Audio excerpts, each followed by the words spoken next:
मैं यही कहना चाहूँगा कि ये लॉकडाउन को मेरी नम्र विनती है कि ये लॉकडाउन आप लोग हटा दीजिए प्लीज़, क्योंकि जो जनता है ना, गरीब जनता, आप इनके आंकड़े कोरोना से नहीं, खुदकुशी से, दीगर टेंशन से आप बढ़वाओगे। और राशन की दुकानों से हमको जो मिलना चाहिए और भी जो चीज़ें, तो वो चीज़ें नहीं मिल पा रही। सिर्फ चावल क्यों दे रहे, बाकी चीज़ें क्या हमको तो बाहर से लेना है ना। कि लॉकडाउन में हम काम धंधे जब बंद करेंगे तो कमाएंगे क्या, खाएंगे क्या, और ये बच्चों को क्या खिलाएंगे। और सबसे पहले जो कोविड-19 का जो विषय चल रहा था, इसके विषय में हमने कॉर्पोरेशन से पहले माहिती मांगा। तो कॉर्पोरेशन से माहिती जब हमने मांगा है तो कॉर्पोरेशन ने ये कहा कि हमारे पास में ये इसकी माहिती नहीं है, ये मेवो हॉस्पिटल से लीजिए आप। और मेवो हॉस्पिटल में हमने जब डाला है RTI, तो मेवो हॉस्पिटल के कर्मचारी अधिकारी जो है उन्होंने ये बताया कि आप कॉर्पोरेशन से लीजिए, ये हमारे तरफ में नहीं आता। तो ये दोनों एक में एक टाल रहे थे। जाना किधर हमने?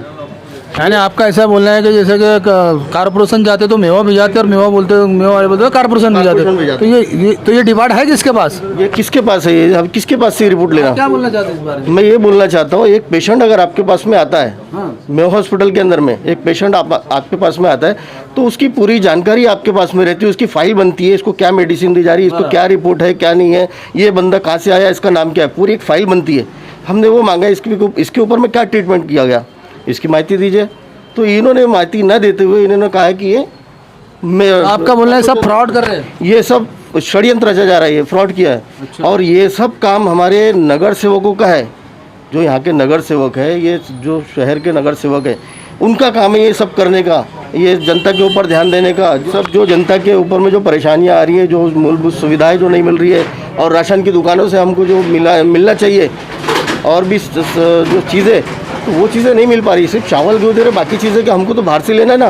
कि लॉकडाउन में हम काम धंधे जब बंद करेंगे तो कमाएंगे क्या, खाएंगे क्या, और ये बच्चों को क्या खिलाएंगे। और ये बिजली पानी है, ये सब इसके बिल भरो, सरकार बोलती है। जब आदमी दुकानदारी नहीं खोलेगा तो ये बिल कहाँ से भरेगा, टैक्स कहाँ से भरेगा, बिल कहाँ से भरेगा। मकान का टैक्स है, पानी का टैक्स है, आप वो माफ़ नहीं कर रहे हो, अब बोलते बिल भरो। नहीं, बिल नहीं भरे तो मीटर काट के लेके जाते। ये तो फिर लॉकडाउन क्यों? तो यानी ये लॉकडाउन लगा है, गवर्नमेंट ने कल से लॉकडाउन लगाई है, तो इसको आपको ये सब चीज़ें माफ़ करना चाहिए, आपका बोलना है? ये सब माफ़ करना चाहिए। ये अच्छा, ये सारी चीज़ें मूलभूत सुविधाएं जो है फ्री देना चाहिए। अभी स्कूल से फ़ोन आ रहा है, बच्चों की फीस भरो। तो इस विषय में अपनी बात को रखते हुए पहले एक शेर सरकार को सुनाना चाहता हूँ। अपने हैं, कौन है, क्या है, दर्द सभी का दर्द है, दर्द से रिश्ता जोड़िए। तो ये लॉकडाउन के विषय में मैं सरकार से ये पूछना चाहता हूँ, और मैं सरकार का अभिनंदन भी करता हूँ कि चलो वो जनता की जान बचाने का प्रयास कर रही है। तो ये कोई तुम्हारा सिर्फ जनता से आप एक भावना जोड़ना चाहते हैं कि हम जो लॉकडाउन लगा रहे हैं कि जनता को इससे नुकसान ना पहुंचे। लेकिन मैं कि भाई हमने आदेश का पालन तो करना है, लेकिन अब हमारी खाने पीने की ज़रूरत कहाँ से पूरी होगी? पालक मंत्री जी, आपने सोचना चाहिए कि जब कारोबार बंद रहेगा तो गरीब वर्ग के लोगों का पालन पोषण कैसा होगा। आपने इस विषय को भी गंभीरता से लेना चाहिए। अब मैं आपको एक सलाह देता हूँ अपने तरफ से महाराष्ट्र सरकार को। हो सकता है मैं कल जिलाधिकारी को भी एक पत्र दूँ, पालक मंत्री को, गृह मंत्री को। कोरोना को लेके जो लोगों के मन में एक डर बैठ गया है कि पेशेंट हॉस्पिटल में जाता है, उनके मन में तरह तरह के ख्याल आते हैं, पेशेंट के मन में, परिजनों के मन में, क्योंकि एक दूसरे से संपर्क टूट जाता है। जब संपर्क टूटता है, वहाँ जो पेशेंट रहता है उसके परिजनों से जब उसकी मुलाकात नहीं हो पाती, वो देखता नहीं है, तो एकदम घबरा जाता है। और हम लोग जनता के बीच में रहते हैं, जनता के अंदर ये एक चर्चा का विषय बना हुआ है कि यार देखो उसको सवेरे लेकर गए, शाम में मर गया। बहुत से लोग घबराहट के कारण मर जाते हैं। तो आप एक ऐसा कोई एक कायदा बनाइए कि जो लोग वहाँ उपचार कर रहे हैं कोरोना पॉजिटिव में, जिसको आपने डाला है, वो अपने पेशेंट से किस तरह से मिल सकता है। एक गाइडलाइन तैयार करो आप कि वो परिवार का आदमी अपने पेशेंट से मिलना चाहता है तो वो हमारी ये क्राइटेरिया है। जो भी आप वो क्राइटेरिया आप उसको अंदर निकाल लिए। अगर आप क्राइटेरिया निकालते हो पेशेंट के परिजनों को पेशेंट से मुलाकात करने का, मैं समझता हूँ ये सरकार की एक बहुत बड़ी उपलब्धि होगी। और जो पेशेंट के परिवार के लोग रहेंगे उनको भी एक ये रहेगा कि चलो हम अपने पेशेंट से मिल रहे हैं, उसकी हालचाल ले रहे हैं। पेशेंट में जो घबराहट है वो घबराहट निकल जाएगी कि मेरे परिजन आते हैं, मेरे से पूछते हैं, ताकि जब वो पेशेंट अपने परिजनों को उस तकलीफ़ बताएगा तो उसका परिजन जाकर डॉक्टर से मिलेगा और ये बताएगा कि भाई मेरे पेशेंट को ये तकलीफ़ हो रही है। किस आधार के ऊपर वो मिल सकता है, एक क्राइटेरिया आपको बनाना है। हम उसमें मैंने एक सुझाव रखा है आपके सामने, क्योंकि हम जनता के बीच में रहते हैं।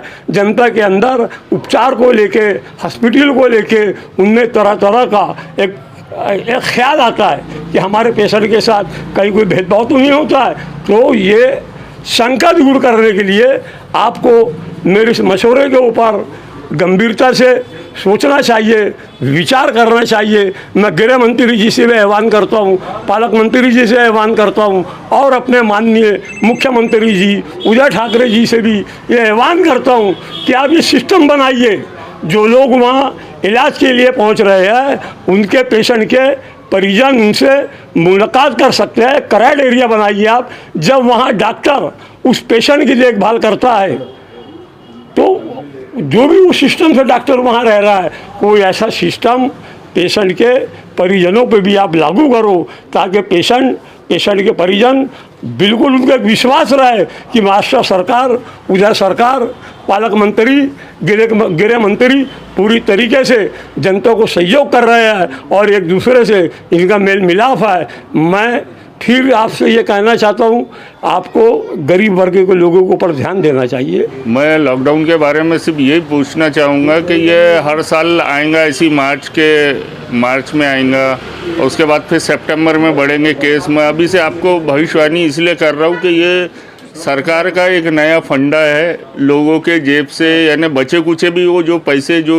मेहनत करके जोड़ ले वो भी पैसा गवर्नमेंट निकलवाना चाहती है, क्योंकि इसके अंदर में ना तो मूलभूत सुविधा का किसी चीज़ का कोई माफ़ नहीं किया गवर्नमेंट ने बोला था कि भाई किराया जो रहेगा, जो किराएदार है उनके किराए में कुछ छूट दी जाएंगी, जो भी यानी 2-3 महीने का XYZ माफ़ करेंगे या बाद में देंगे।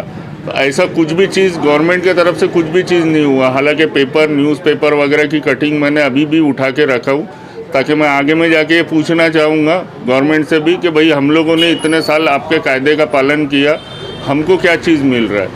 लाइट बिल, जिसको यहाँ के पालक मंत्री जो है, ऊर्जा मंत्री डॉक्टर श्री नितिन राउत जी, उनसे मैं ये कहना चाहूँगा कि ये आपके हाथ में ऊर्जा मंत्री का जो है लाइट बिल वगैरह का, तो लाइट बिल का आप लोग डायरेक्ट मीटर काटने के लिए आ रहे हैं कि पैसा दो, यानी मतलब हम लॉकडाउन में आप लोगों का पालन कर रहे हैं, उसका कोई मतलब नहीं है, कोई अर्थ नहीं है। पूरी तरीके से माफ करा जाए, ऐसा बताओ। हम यही चाहते हैं कि हमको कम से कम जो लॉकडाउन पीरियड है 1 महीने का, वो भी तो हमको कुछ रियायत दे।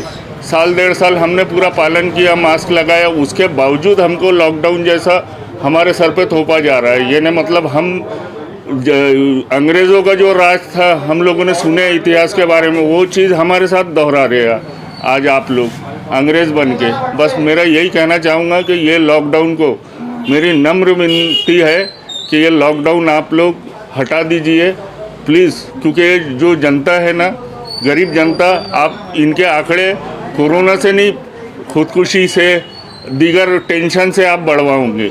इसलिए अगर आप वाकई में जनता के रक्षक हो तो मेरी आपसे नम्र विनती है कि ये लॉकडाउन जल्द से जल्द हटाया जाए।